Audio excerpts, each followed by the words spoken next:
Örgümü Dediniz kanalımdan dünyadaki tüm dostlara selamlar, sevgiler, saygılar. Örgümü Dediniz kanalıma hepiniz hoş geldiniz.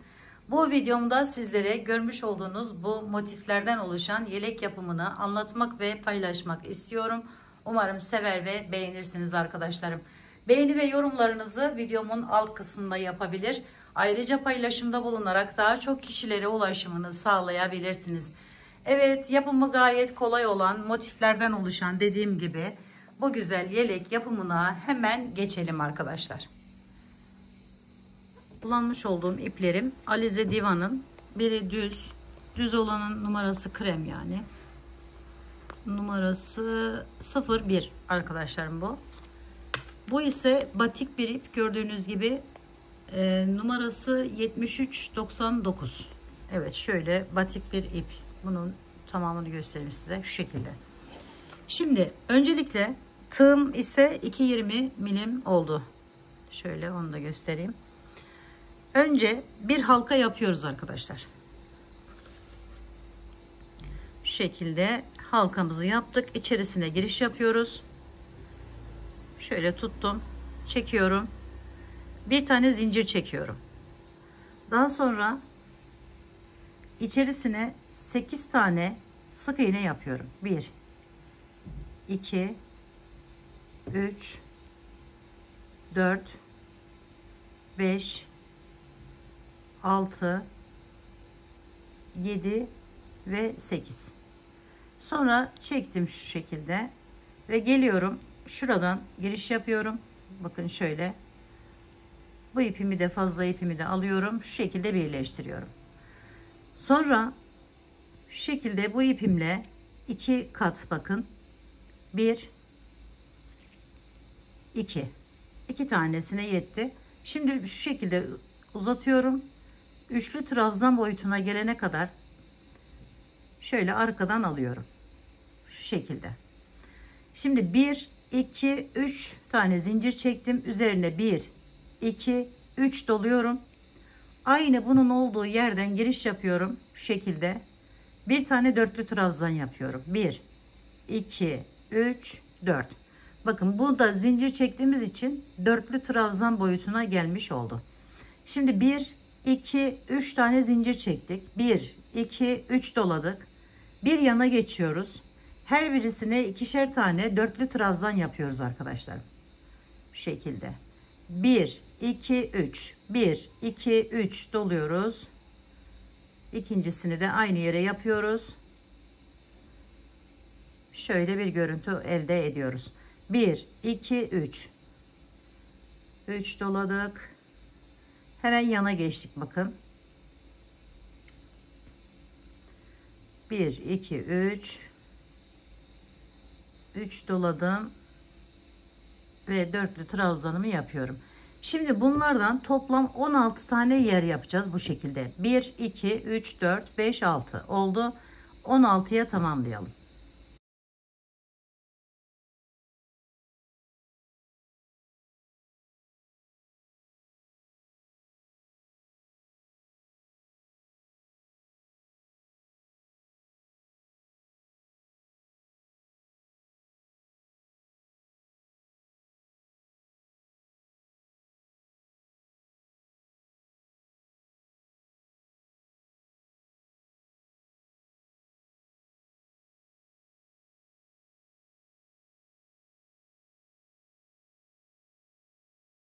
İki, 4, 6, 8, 10, 12, 14.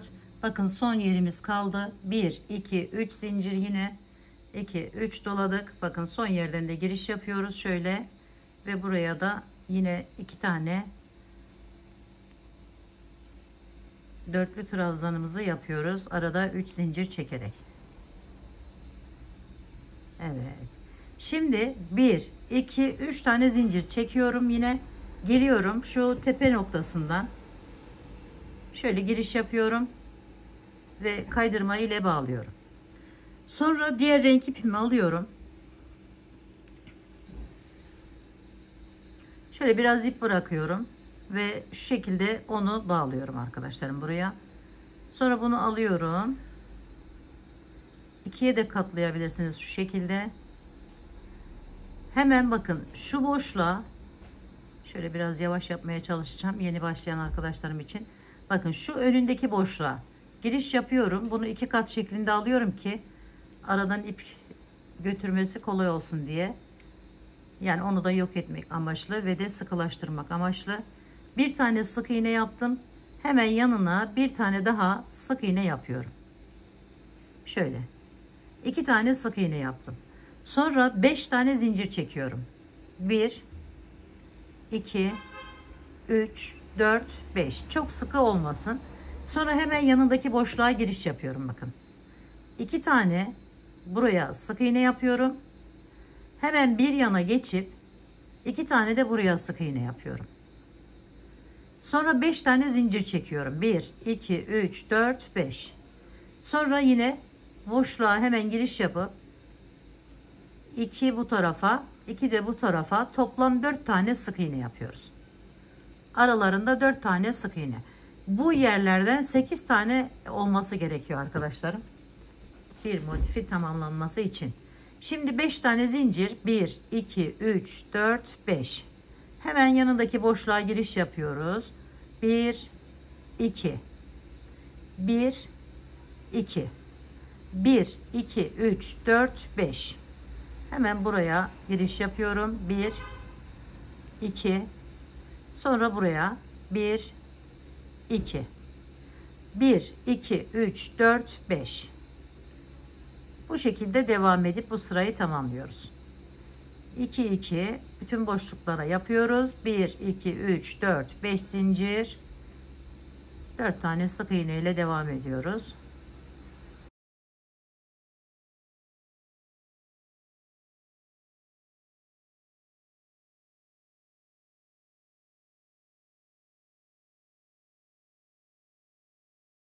Beş zincir. 1 2 3 4 5. Son yere geldim bakın. Hemen içerisinden yine giriş yapıyorum. 1 2. Sonra buradan şu ipimi de yukarıya doğru alıyorum. Bakın şu ilk yaptığımız sık iğnemizin içerisinden şu şekilde giriş yapıyoruz. İpimizi çektik. Şöyle kaydırarak devam ediyoruz. Bir tane zincir çekiyorum ve hemen bunu kaydırarak bağladığım yerin içerisinden giriş yapıyorum ve buraya bir tane sık iğne yapıyorum. Sonra üzerine bir alıyorum. Bu 5 tane zincir çektiğim yerin içerisine giriş yapıyorum. Buraya 4 tane ikili trabzan yapıyorum. 2 3 4. Beşinciyi 2 doluyorum. Üçlü trabzan yapıyorum. 1 2 3. Yanına hemen 4 tane ikili trabzan yapıyorum. 1 2 3 4. Sonra arkadaşlar bakın şu ikisinin arasındaki şuradan giriş yapıyoruz. 2 sık iğnemizin arasından giriş yapıp sık iğne ile bağlıyoruz. Sonra üzerine bir alıp 4 tane ikili trabzan, 1 2 3 4 1 2 doluyorum. Üçlü trabzan yapıyorum. Bir tane. Sonra tekrar 4 tane ikili trabzanla devam ediyorum. 2 3 4. Sonra geliyorum. Bakın buradan giriş yapıyorum. Buraya bağlıyorum bunu. Sonra tekrar üzerine bir alıyorum ve 4 tane ikili trabzan yaparak devam ediyorum. 2 doladım.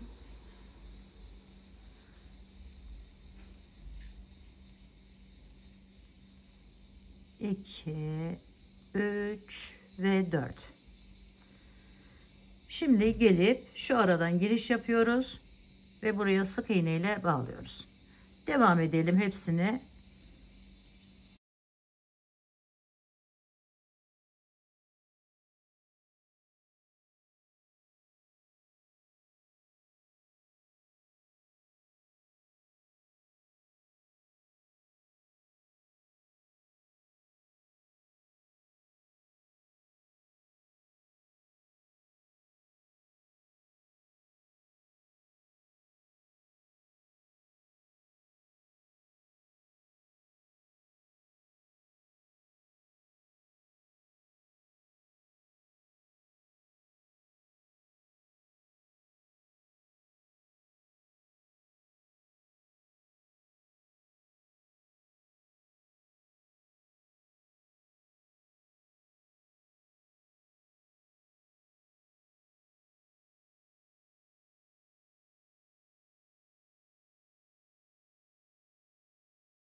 Evet, son yere geldim.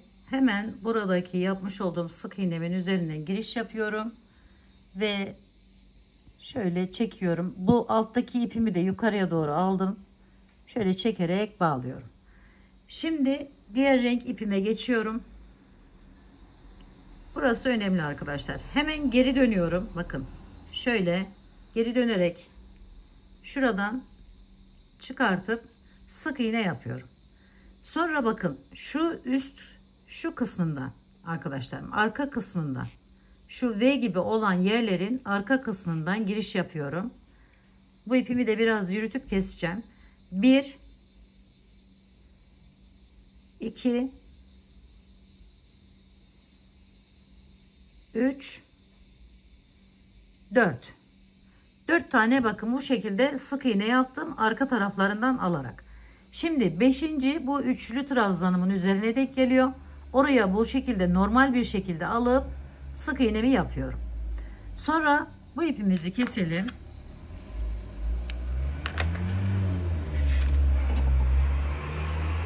Sonra arkadaşlarım bakın buradan devam ediyorum. Bu 4 tane ikili trabzanımın üzerine yine sık iğneleri bu şekilde yapıyorum. 1 2 3 ve 4. Sonra ortaya giriş yapıyorum şu şekilde. Ortadan normal bir ikili sık iğne yapıyorum. Sonra çevirdim bakın. Devam ediyorum. 1 2 3 4. Sonra ortasından giriyorum 5.'yi. Sonra tekrar arkadan devam ediyorum. 1 2 3 4. Sonra yine o ortadan giriş yapıp normal bir şekilde alıyoruz. Bakın şöyle bir görüntü elde ediyoruz arkadaşlarım. Şu fazla ipimizi keselim. Evet, bu şekilde. Şimdi devam edelim aynı şekilde. Hepsinin üzerine bu şekilde geçiyoruz. 1 2 3 4 5.'yi ortadan bu şekilde alıyoruz. 1 2 3 4.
Evet, şimdi son yaprağa geldiğimizde bu aşağıya doğru inmeyeceğiz arkadaşlarım. Şunu iyice sıkılaştırıyorum şöyle.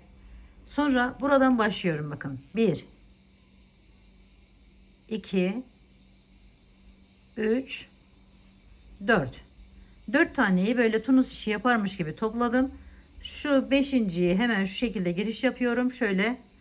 Sonra ikisi 1 2 1 2 2 2 çekiyorum. Sonra buradan şu 5.'nin hemen üstüne giriş yapıyorum şöyle. 1 2, 3. Bir hani üçlü trabzan yaptığımızda dörtlü trabzan boyutuna gelmiş oluyor arkadaşlar. Birinciyi yaptım. Sonra üzerine 1, 2, 3 doluyorum. Aynı yere giriş yapıyorum bakın. Aynı bu tepesine birinciyi yaptığım yere giriş yapıyorum. İkinciyi yaptım. 5 tane bu şekilde yer yapıyorum. 2 oldu. 3, 4,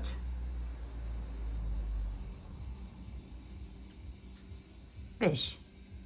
Bakın 5 tane bu şekilde yer yaptık. 1, 2, 3, 4, 5. Sonra 7 tane zincir çekiyoruz. 1, 2, 3, 4, 5, 6, 7. Çok sıkı çekmeyin arkadaşlar. Sonra geliyorum. Hemen bu 5.'nin üzerine normal sık iğne yapmıştım. Oradan giriş yapıyorum üstüne. Ve buraya sık iğne ile bağlıyorum. Bu motifimizin son sırası. Şimdi tekrar 7 tane zincir çekiyoruz. 1, 2, 3, 4, 5, 6, 7. Sonra yine üzerine 1, 2, 3 doladık. Geliyoruz yine bakın arkadaşlarım. Şu 5. olan yerimiz. Buradan giriş yapıyoruz. Dörtlü trabzanlarımızı yapıyoruz. 5 tane. 1, 2, 3, 4, 5. 1, 2, 3 zincir çektik. Arada 1, 2, 3 doluyoruz.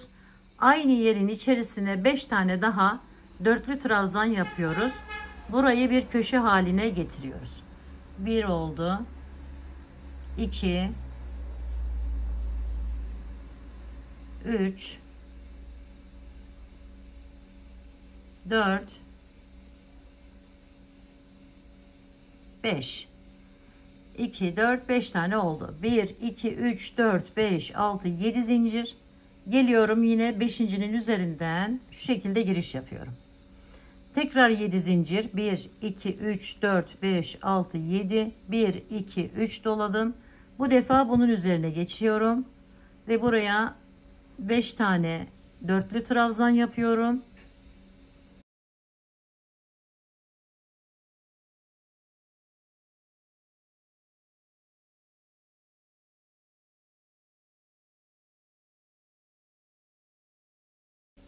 Sonra 3 zincir. Tekrar 5 tane dörtlü trabzan yapıyoruz.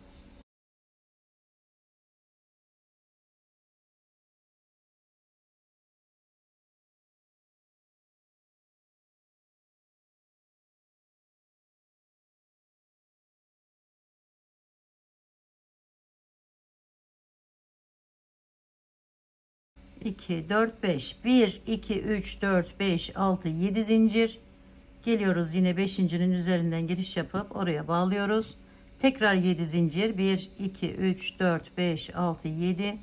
2, 3 doladım ve buraya köşemi diğerini yapıyorum. Üçüncü köşemi.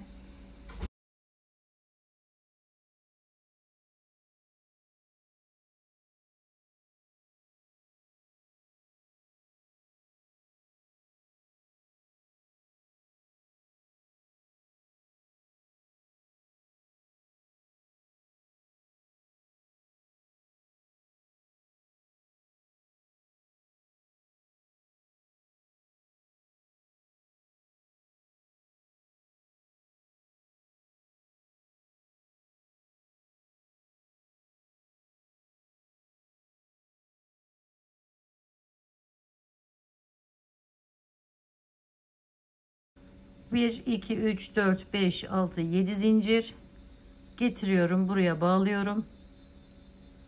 Tekrar 7 zincir. 1, 2, 3, 4, 5, 6, 7. 1, 2, 3 doladım. Ve geliyorum buraya giriş yapıyorum. Yarısını yapmıştık zaten bunu. Şimdi diğer yarısını yapıyoruz. 1, 2, 3, 4, 5. 1 2 3 zincir geliyoruz, burayla bağlıyoruz. Şu şekilde kaydırarak motifimizi tamamlamış oluyoruz. Bir zincir çektim, kesiyorum. Bakın motifim bu şekilde tamamlanmış oldu. Evet arkadaşlar, şimdi eklemesine geçelim. Ekleme işlemine geçmeden önce, motifleri birleştirme işlemine geçmeden önce sizlere şu yaptığım parçayı göstermek istiyorum. Bakın şimdi şöyle önce başlıyoruz. Motiflerimizi yaparak, kime yapacaksanız o büyüklükte olması gerekiyor. Ben toplam 1 2 3 4 5 6 7 8 9 bir tane daha ekleyeceğim yanına. Sadece size göstermek için bu şekilde yapıyorum. Siz böyle 10 motifle ya da işte ne bileyim kime yapacaksanız 8 motifle, onun boyutuna göre, ölçüsüne göre motifleri ilk başta düz bir şekilde ekliyoruz. Bunu 3 sıra şeklinde devam ediyoruz. Bakın 1 2 3. Sonra arkadaşlarım arkası şu şekilde 3 sıra yaptık. Arkayı tamamlıyoruz. 4 motif arkada, bakın. 4 tane. 1 2 3 4. 1 2 3 4. Şimdi burayı tamamladım ki tam olarak anlaşılsın diye. 3 sıra vardı. Kol altına gelecek yer burası arkadaşlar. Bakın çeviriyorum. Şöyle birleşince bu yarım oluyor arkadaşlar. 10 tane motifimiz vardı.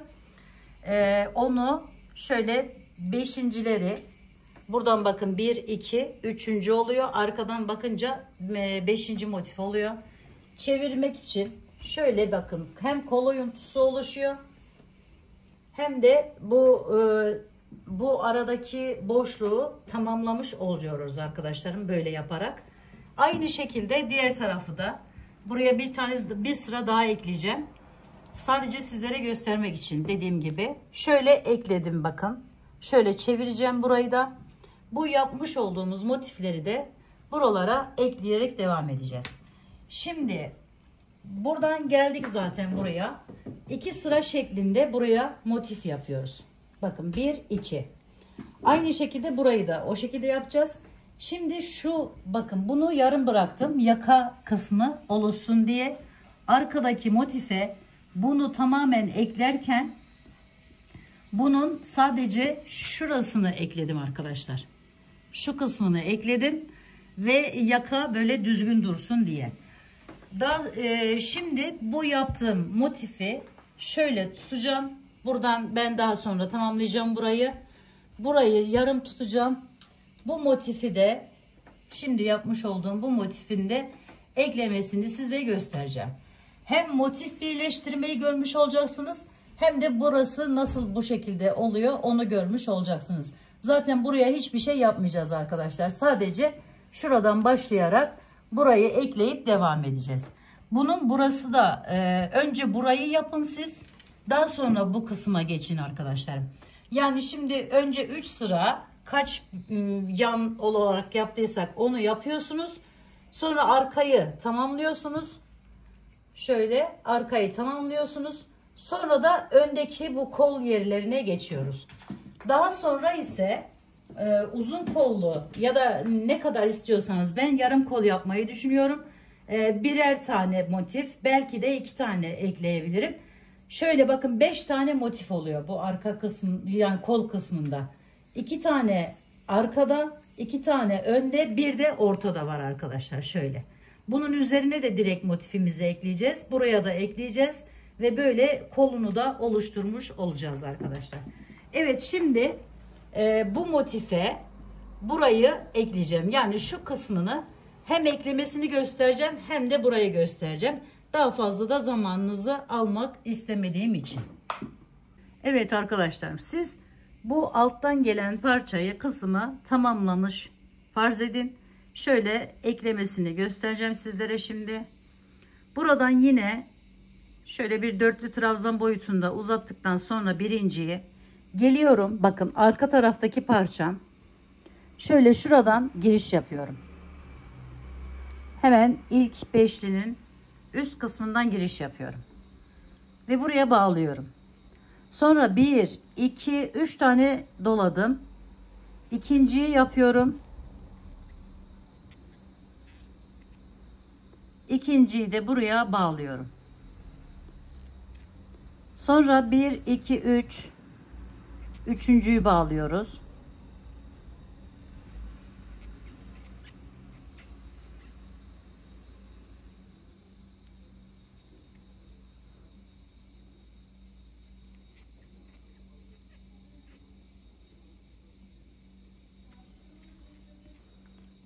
Dördüncüyü bağladık.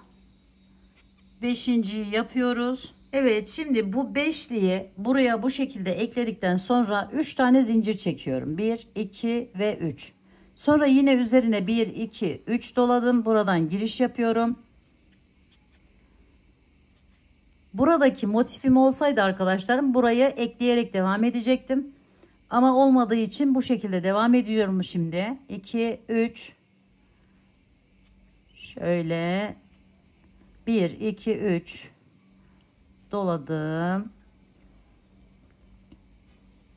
Normal bir şekilde beşli yerimi yapıyorum.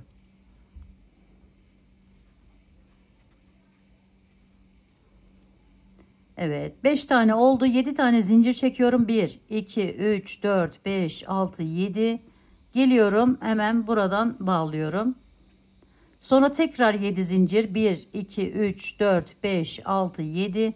Üzerine yine 3 doladım. Birinci kanadı yani birinci beşliği yapıyorum önce. 1,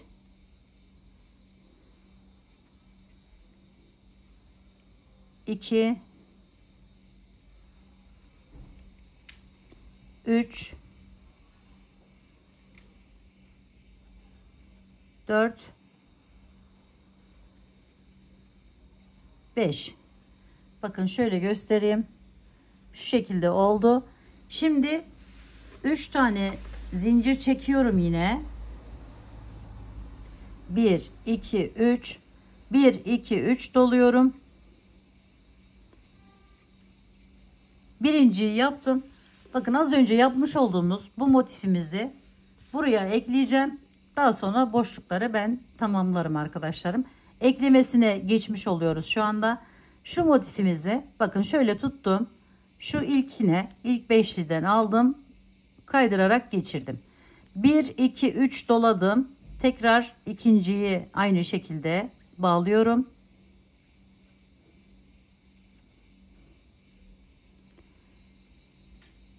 Bir, iki, üç doluyorum.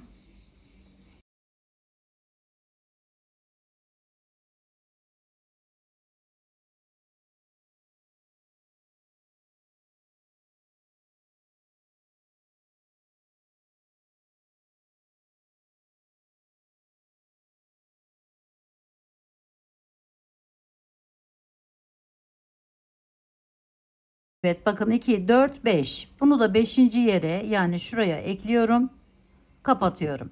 1, 2, 3, 4, 5, 6, 7 zincir çektim. Geliyorum bu motifimin hemen şu ortasından giriş yapıyorum. Eklemesi çok kolay arkadaşlar. Buradan giriş yaptım, bağladım. Sonra geliyorum, buradan giriş yapıyorum ve buraya bağlıyorum. Bu şekilde. Sonra 7 zincir. 1, 2, 3, 4, 5, 6, 7. 1, 2, 3 doladım. Geçiyorum hemen bu motifimin burasına. Şöyle aldım. 1, 2, 3, 4. Bunun da burasından alıyorum. İlkinden kaydırarak bağladım. 1, 2, 3 doladım. Buna geçiyorum. Sonra buraya geçiyorum.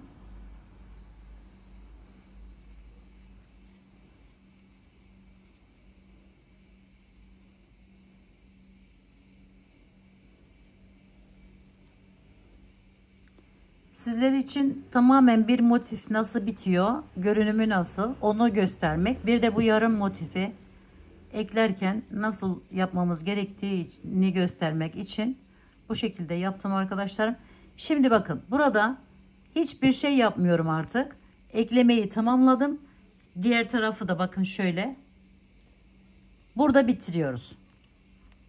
Bunu yarım motifi de bu şekilde oluşturmuş oluyoruz. Şöyle bir zincirimizi çektikten sonra artık kesiyorum ipimi. Bu ipi biraz fazla kesin arkadaşlar. İçinden götürmesi zor oluyor ama olsun, çıkma çok çabuk çıkabiliyor. O yüzden birazcık fazla kesin. Onu da şöyle arkadan kayıp edin arkadaşlarım.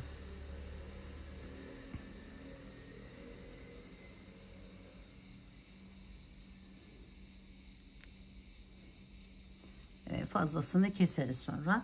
Evet, şimdi bakın bunu buraya eklemiş olduk. Eklemesi de burada gördüğünüz gibi.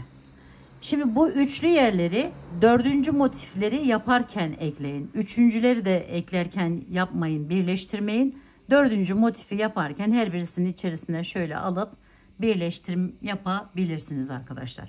Evet, şöyle görelim.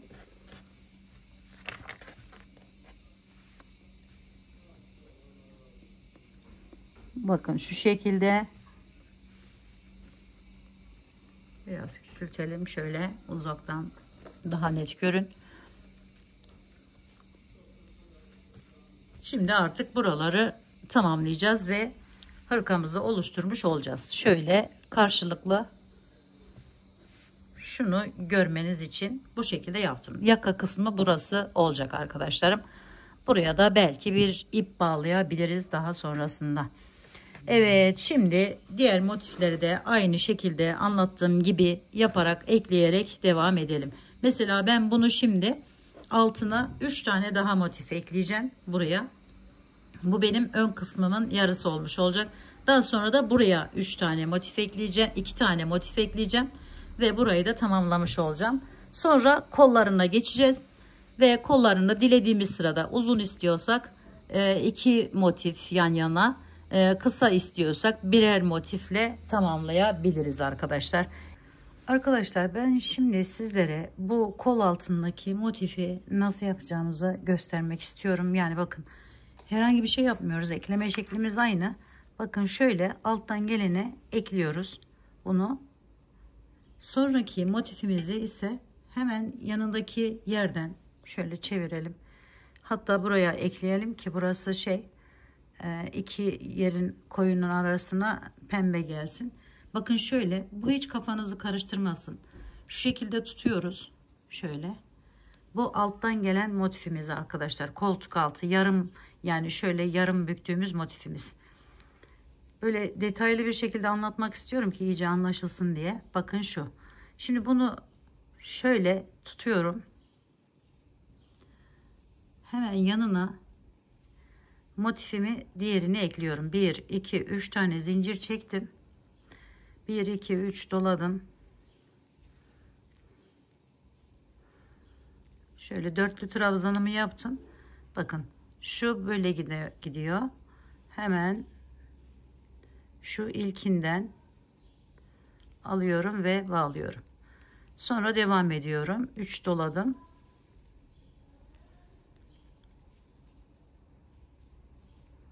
Burası özellikle yeni başlayan arkadaşlarımın belki kafasını karıştırabilir diye, öyle herhangi bir karışıklığa mahal vermemek için burayı da göstermek istedim arkadaşlar. Şöyle üçüncüyü yine üçüncüye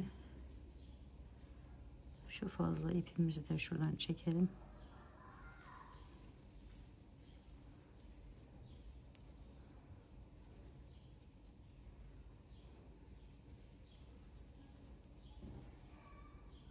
Ben tek sıra motif yapacağım arkadaşlar. Kısa kollu bir yelek gibi olacak. 1 2 3 4 5 6 7. Sonra geliyorum buraya. Sonra motifimin hemen burasından giriş yapıyorum. Yine aynı şekilde 1 2 3 4 5 6 7. 2 doluyorum. Pardon, 3 doladım. Dörtlü trabzanımı yapıyorum.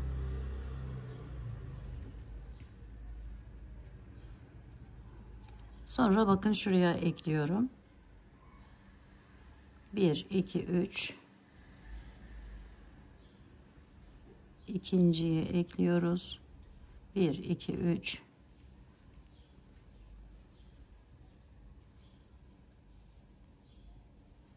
Hem bu dörtlü motiflerin nasıl birleştiğini de görmeniz için de burayı da göstermek istedim arkadaşlar.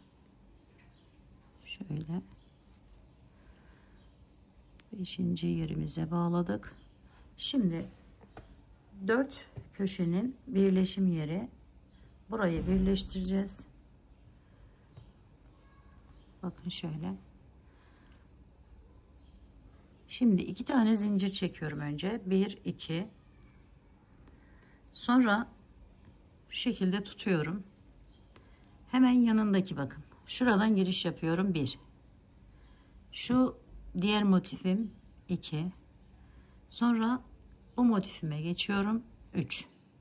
Bir de yaptığımız var zaten. 4 tane motifin birleşim yeri. Hepsini birlikte toplayıp aldım. 1 2 zincir çektim. 1 2 3 doladım. Buraya geçiyorum. Bilen arkadaşlarım buraları geçebilir. 1 2 3.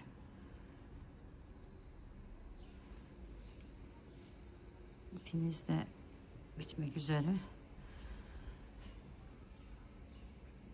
Hemen ikinciye ekledim. 1 2 3.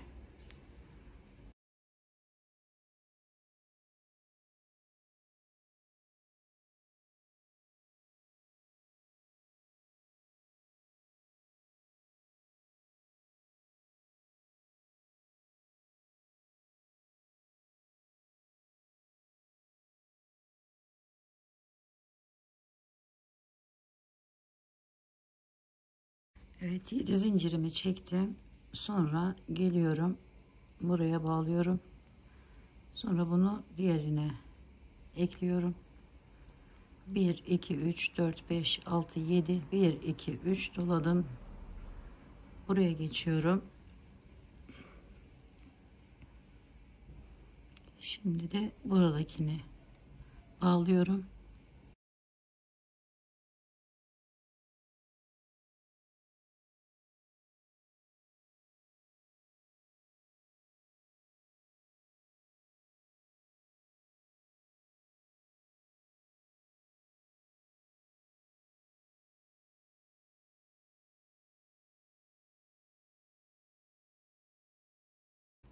Bir 2 3 zincir çektim. Ekleme işlemini tamamladığım için normal bir şekilde motifimi devam ederek bitiriyorum. 1 2 3 4 5. 1 2 3 4 5 6 7 zincir. Geliyorum hemen buraya.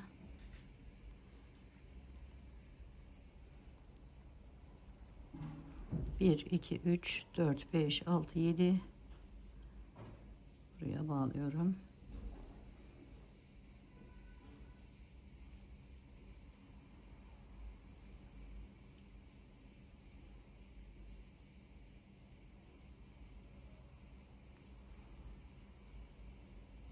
Diğer beşlimi de yaptım. 1 2 3 zincir çekiyorum.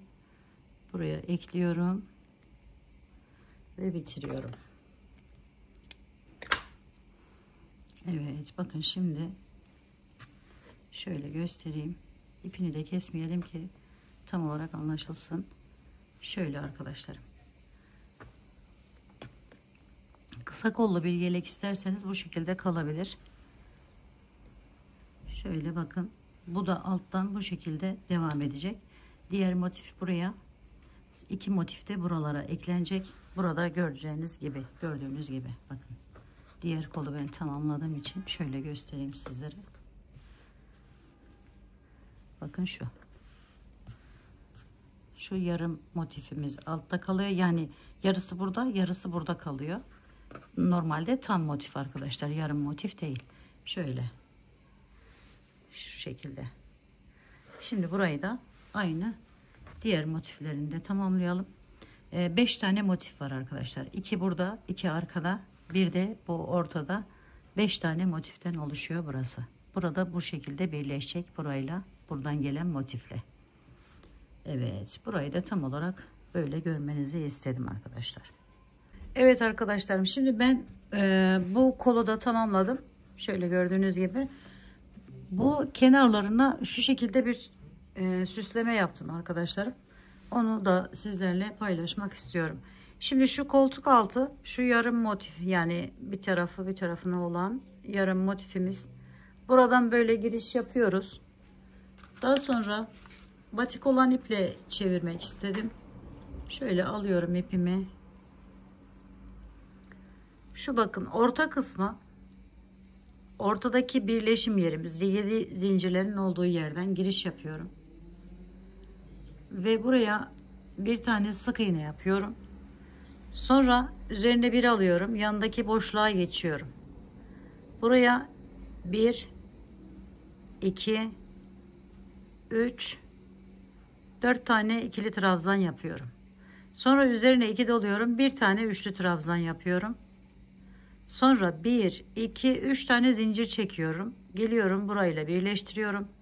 Bu şekilde. Sonra 4 tane ikili trabzan daha yapıyorum. 1, 2, 3 ve 4. Sonra geliyorum arkadaşlarım. Bakın şu 5 tane olan yerimin ortasından giriş yapıyorum. Bu şekilde. Ve sık iğne ile tutunuyorum. Sonra üzerine bir alıyorum. Geliyorum. Bu iki motifimin birleşim yeri. Oradan giriş yapıyorum. Şöyle biraz uzatın. Yine 4 tane önce ikili trabzan yapıyorum. 1, 2, 3, 4, 5. üçlü trabzan yapıyorum. 1, 2, 3 tane zincir çekiyorum. Ve gelip buradan bağlıyorum bu şekilde. Sonra tekrar 4 tane ikili trabzanla devam ediyorum. 1, 2, 3 ve 4. Sonra bunu yine buradaki beşlinin üzerinden hemen şöyle ortasından giriş yapıyorum. Bağlıyorum. Sonra üzerine bir alıp yine bu boşluğa önce 4 tane ikili trabzan, bir tane üçlü trabzan, 1, 2, 3 zincir ve şu şekilde yapıyoruz, bağlıyoruz. 4 tane ikili trabzan tekrar yapıyoruz. 2, 3 ve 4. Sonra bunu gelip ortadaki şu sık iğnemin hemen üzerinden giriş yapıyorum. Ve buraya sık iğne ile bağlıyorum. Sonra tekrar 4 tane ikili trabzan yapıyorum. 1, 2, 3, 4. 1, 2 doladım. 1, 2, üçlü trabzanımı yaptım. 1, 2, 3 zincir. Buradan bağlıyoruz. Sonra tekrar 4 tane 1, 2, 3, 4 ikili trabzanımızı yaptık. Geliyoruz.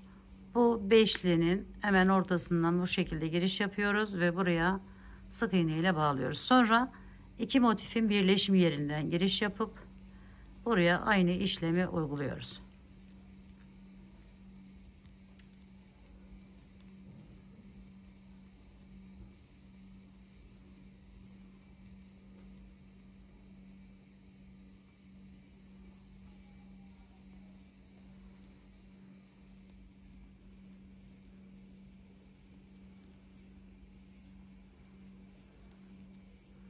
Sonra yine bu üçüncünün ortasından giriş yapıyoruz ve şöyle bir görüntü elde ediyoruz arkadaşlar.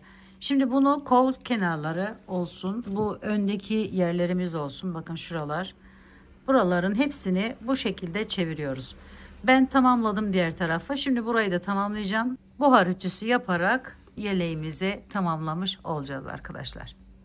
Evet arkadaşlarım, buhar ütüsü de yaptıktan sonra bakın kenarlarını da bu şekilde çevirdik. Buhar ütüsünü de yaptım ve yeleğimiz bu şekle gelmiş oldu. Kolunu uzatmak isterseniz şayet bir motif, iki motif, yani ne kadar uzunlukta isterseniz o şekilde yapabilirsiniz arkadaşlarım.